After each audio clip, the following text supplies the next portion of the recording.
My cousin asked to store boxes in my garage. Then the police came. My cousin asked to store boxes in my garage on a Tuesday afternoon, which should have been my first warning. Nobody in my family ever asked for a favor on a Tuesday unless they needed it done before anyone had time to think.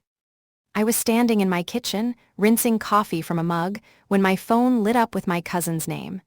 Tessa. We hadn't spoken much since my father's funeral 8 months earlier. Not because we fought. We just weren't close in the way people assumed cousins should be.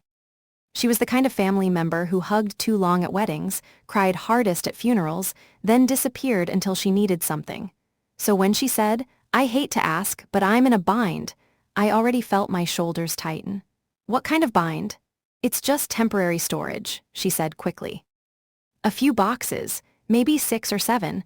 I'm moving things out of my office and my storage unit isn't available until Friday." "Your office?" "My bookkeeping office," she said. "Files, old supplies, boring stuff." I'd ask Mom, but her garage floods. I looked out the window at my own garage, detached and half empty since I'd finally cleared out my father's tools. "How long?" I asked. 3 days, 4 at most." That was the first lie. I wish I could say I sensed it then. I wish I could say something in her voice gave her away, but all I heard was family needing help, so I said yes. She arrived an hour later in a rented white van, not her car. That bothered me. Tessa climbed out wearing sunglasses even though the sky was gray, and she gave me a quick smile that didn't reach her eyes. "Thank you," she said. "Seriously, you're saving me. What's going on with your office?" She opened the back of the van before answering. "Landlord issues. The boxes were heavier than office supplies. I knew that because when I lifted the first one, the bottom sagged and something inside shifted with a dull, solid thud. "What's in these?" "Tax records," she said. "Client files, old ledgers. Stuff I'm required to keep." "You still do bookkeeping?" "Mostly payroll now." That answer came too fast. We carried 12 boxes into my garage, not 6 or 7. Tessa stacked them against the back wall, behind my father's old workbench, like she didn't want them visible from the street. When I pointed that out, she laughed. "Habit, I'm paranoid about client privacy." After the last box, she made me promise not to open them. "Not because I don't trust you," she said. "It's confidential information. Social security numbers, bank records, payroll documents." "You understand?" I did understand. That was the problem. I understood just enough to feel responsible. Friday came. Tessa didn't. I texted her. No answer. Saturday morning I called. Straight to voicemail. By Sunday night I was irritated enough to drive by her bookkeeping office. The sign was gone. The windows were empty. A paper notice was taped to the glass. "Lease terminated." My stomach dropped. I called her again from the parking lot. This time she answered. "Tessa, why is your office empty?" There was a pause. Then she whispered, "Where are you?" "At your office." "You shouldn't be there." The way she said it made my skin go cold. "What is going on?" "I'll come get the boxes tomorrow." "You said Friday." "I know. You said your storage unit wasn't ready." "I know." "Tessa," her voice sharpened. "Do not open those boxes." Then she hung up. I stood there staring at the dead office, finally understanding that I had let something into my home without knowing what it was. The next morning, 2 black SUVs pulled into my driveway. 4 people got out, not police in uniforms, investigators. They showed badges from the state attorney general's office and asked for me by name.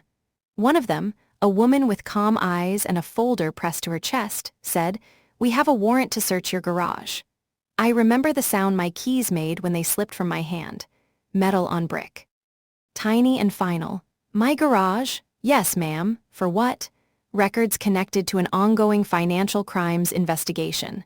For a second, all I could think was that Tessa had told the truth. They were records, but truth can still be a trap.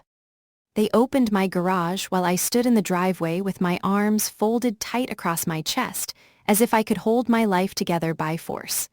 One investigator photographed the boxes before touching them. Another read the labels aloud. The labels were not Tessa's handwriting. They were mine. Or close enough to make my knees weaken. Garage donation. Dad's tools. Holiday decor. The woman investigator turned toward me. "Did you label these?" "No." "Did you know they were here?" My cousin asked to store them. "When?" Tuesday. She brought them? Yes. Did anyone else have access to your garage? No. That was when the garage door opened fully and I saw something I hadn't noticed before. A small metal cash box sat beneath the workbench. It was not mine. One investigator pulled on gloves and opened it.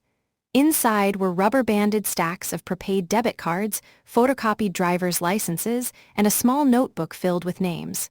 My name was on the first page, not as a victim. As a contact, the woman looked at me differently after that, not with accusation exactly, worse, with professional caution. "Ma'am," she said, "we need you to come with us to answer some questions." I said the only thing I could. I didn't know, but even to my own ears, it sounded thin. At the office, they put me in a small interview room with a bottle of water I never opened. The woman's name was Investigator Rowe. She sat across from me while another man stood near the wall. "Tell us about your relationship with Tessa Harding. She's my cousin. Close, not really, but close enough for her to store boxes at your home. She asked for a favor. Has she stored things there before? No. Have you ever worked with her business? No. Received money from her? No." She opened the folder. There it was. A printed bank transfer. $2,000 from Tessa's business account to mine. My mouth went dry. "That's not right. It's your account." "Yes, but I didn't get that. Check your records. I would know if my cousin sent me $2,000. Investigator Rowe slid another sheet forward, a copy of a check. My name was written on the memo line. Consulting. The signature was Tessa's. The endorsement on the back looked like mine, but it wasn't. My hands started shaking. "That is not my signature." "Are you saying it was forged?" "I'm saying I never saw that check." She watched me for a moment. Then she asked, "Why would your cousin put evidence in your garage?" That was the question I could not answer. And because I couldn't answer it, I looked guilty. They let me leave after 4 hours, not because they believed me, because they didn't have enough to hold me. When I got home, yellow evidence tape hung across my garage door. My neighbor across the street pretended to water flowers in November. By dinner, my phone was full of messages. My aunt called first. "What did you do?" she asked. Not, "Are you okay?" Not, "What happened?" "What did you do?" "I didn't do anything." "Then why were investigators at your house?" asked Tessa. Tessa is terrified. That stopped me. "She talked to you?" "She said you got involved in something and she tried to help you." I gripped the edge of my counter. "She said what?" "She said you asked her to move some records because you were worried about being audited." I laughed once, but it came out like a cough. "That's insane." My aunt lowered her voice. "Then why were the boxes in your garage?" "Because I was stupid," I thought. Because I still believed family meant something. I hung up before I said something I couldn't take back. The next morning, I searched my bank account. No $2,000 deposit. Then I checked the account number on the transfer. It ended in the same 4 digits as mine. But it wasn't my account. That gave me my first real clue. Someone had opened an account using my name. I drove to the bank with shaking hands and asked for a manager. At first, she gave me the careful smile people use when they think you're confused. Then I showed her the transfer.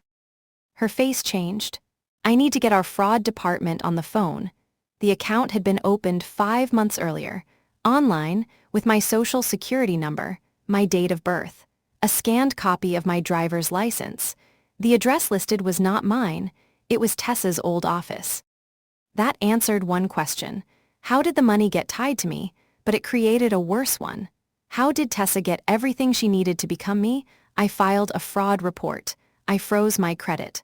I called Investigator Rowe and left a message. Then I sat in my car outside the bank and thought about the only time Tessa had been alone in my house. My father's funeral reception. 8 months earlier. People had filled every room, casseroles on the counters, coats on beds, voices too loud because grief makes everyone uncomfortable. Tessa had offered to help clean up. I remembered her standing near my father's desk. I remembered her saying, "You should really organize all this paperwork before something gets lost." At the time, I thought she was being helpful. Now I remembered something else. My father's locked file box had been under that desk. The key had been in the top drawer. My birth certificate was in that box. So was my social security card. The next clue came from my mailbox. A letter from a credit union I had never used. Final notice. A business line of credit was past due. In my name for $78,000. I read the amount 3 times, then I sat on the floor because the room tilted. That was when Tessa finally called. Her voice was soft, too soft. "I heard you went to the bank. You stole my identity." She sighed like I had disappointed her. "I didn't steal anything. There is an account in my name. I was trying to protect you. From what? From Dad's debts." I went still. "My father, you don't know everything he left behind." That was cruel because it worked. My father had been careful, private, proud. After he died, I found old bills and strange notes, but no hidden disaster. "What are you talking about?" "Tessa." "No," I said. "You don't get to say his name like that. Tell me what you did." She went quiet. Then she said, "You always thought you were better than the rest of us." And there it was. The real voice beneath the panic. "I helped everyone for years," she said. "Payroll, taxes, loan applications. I fixed messes nobody else even knew existed. But when I needed help, everyone acted like I was some kind of burden. You opened accounts in my name. I borrowed your credit. That is called fraud. It was temporary. So were the boxes." She didn't answer. "Why my garage?" Another pause. Then she said, "Because nobody would believe you didn't know." The line went dead. I stared at the phone until the screen went black. That was the midpoint of my nightmare. Tessa hadn't panicked and dragged me into something by accident. She had chosen me because she thought I was believable as guilty, responsible, private, careful. The kind of woman people could imagine hiding paperwork in labeled boxes. The kind of woman who would look suspicious because she had spent her whole life trying not to make trouble. I called Investigator Rowe again. This time she answered. I told her about the fake bank account, the credit line, and the call. "Did you record it?" she asked. "No. Write down everything you remember, exact phrases if you can." She said nobody would believe I didn't know. Rowe was quiet. Then she said, "That helps. Do you believe me? I believe this investigation is bigger than what was in your garage." That was not comfort, but it was a door opening. Over the next week, I learned the shape of what Tessa had built. She had run payroll for small businesses, restaurants, landscaping companies, a dental office, a family-owned hardware store. She had skimmed small amounts at first, rerouting tax payments, delaying filings, covering one shortage with another client's money. Then the amounts got larger. When clients complained, she blamed software errors. When notices arrived, she intercepted them. When one business owner threatened to report her, she used stolen identities to create fake consulting payments and vendor accounts. Mine was one of them, but I still didn't understand why she had saved the worst evidence for my garage. Until I found my father's notebook. It was in a box of his things I had avoided sorting because grief had made even paper feel heavy. The notebook was small, black, and full of his blocky handwriting. Most pages were ordinary. Oil change dates. Measurements for shelves. Passwords he should not have written down. Then I found Tessa's name. Tessa called again about loan. Told her no, something wrong, ask about payroll clients. My heart began to pound. 3 pages later, saw bank notice with Nora's name. Not right, need to talk to her first. Nora was me. I turned the page. If anything happens, check file marked H. My hands were numb by the time I found the file. It was in the bottom drawer of his desk, behind old insurance papers. Marked H. Inside were copies. A fake loan application in my name. A printout of Tessa's business registration. A handwritten note from my father. "Tessa has been using Nora's information." I confronted her. She cried, said she would fix it before Nora found out. I gave her 2 weeks. If she does not fix it, I go to the authorities. The date was 6 days before my father died. I sat there with the papers spread around me and felt something inside me break open. My father had known, and Tessa had known he knew. That answered why she targeted me, but it raised the deepest question yet. Had my father's death really been the end of his part in this? He died of a heart attack.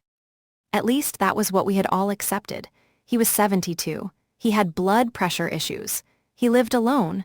There had been no reason to question it, no reason except the timing.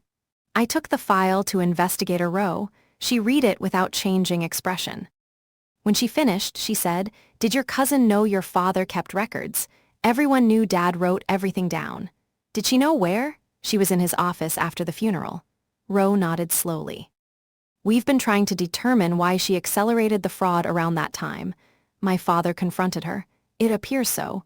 Do you think his death was connected? She didn't answer right away. That is a serious question, she said. I know. What I can say is that this gives us motive for why she needed to discredit you. There it was. Not just steal from me, discredit me. If I looked like Tessa's partner, then anything my father left behind could look like a desperate attempt by me to shift blame. The garage boxes were not storage. They were a frame, but the final reveal came from something smaller than a bank record. It came from a receipt. Ro called me 2 days later and asked if I recognized a local print shop. I did. Tessa had used it for business cards years ago. Investigators had found a receipt in one of the seized boxes, not for copies, for custom labels.